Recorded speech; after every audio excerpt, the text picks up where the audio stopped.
Hello everyone. তো আজকের ভিডিওটা হবে ইউএসএতে যারা ফার্মাসিউটিক্যাল সায়েন্সে মাস্টার্স করতে আগ্রহী তাদের জন্য। সামনে ফল 26 এর অ্যাপ্লিকেশন শুরু হবে। তো আমি আশা করি এই ভিডিওটা সবার জন্য হেল্পফুল হবে যারা ফল 26 এর জন্য আবেদন করবেন। শুরুতে আসা যাক, ইউএসএতে কোন কোন বিশ্ববিদ্যালয়গুলো মাস্টার্সে ফান্ডিং দিয়ে থাকে।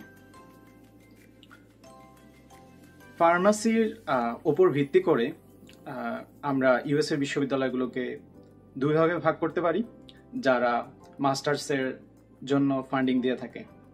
এক টাইপকে বলা যায় এসওপি, স্কুল অফ ফার্মাসি বা কলেজ অফ ফার্মাসির আন্ডারে মাস্টার্স ইন ফার্মাসিউটিক্যালস নিয়ে স্টাডি করা যায়, এবং আরেক প্রকারের টাইপ হচ্ছে নন এসওপি, মানে স্কুল অফ ফার্মাসির বাইরে যেসব বিশ্ববিদ্যালয় থেকে মাস্টার্স করার সুযোগ রয়েছে।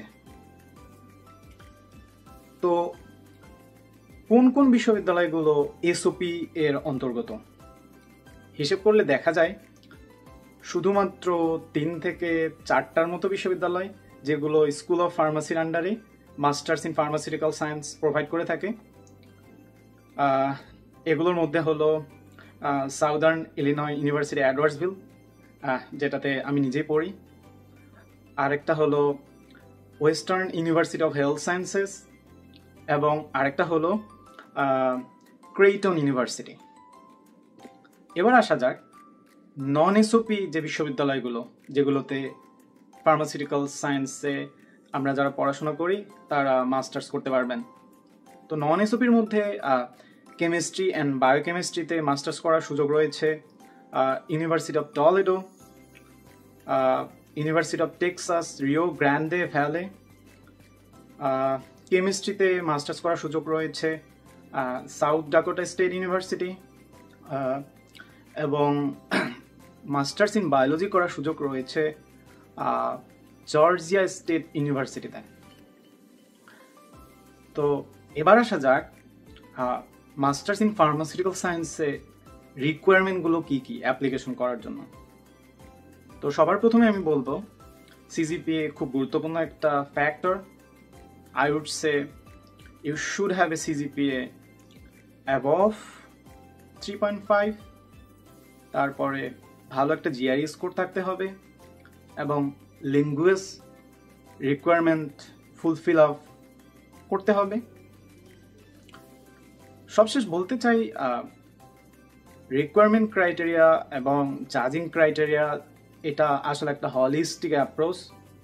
সো সবার এই জিনিসগুলোর পাশাপাশি রিসার্চেও ভালো দক্ষতা থাকতে হবে, এবং আমি মনে করি বর্তমানে অ্যাপ্লিকেশন করার জন্য 2-1টা আর্টিকেল থাকলে আরও ভালো। তো এবার আসা যাক এই বিশ্ববিদ্যালয়গুলোয় অ্যাকসেপ্টেন্স রেট কীরকম। সাধারণত এসওপির আন্ডারে যে বিশ্ববিদ্যালয়গুলো আছে এরা প্রত্যেক ফলে গড়ে 3 থেকে 4 জন স্টুডেন্ট মাস্টার্সে ভর্তি করেন, এবং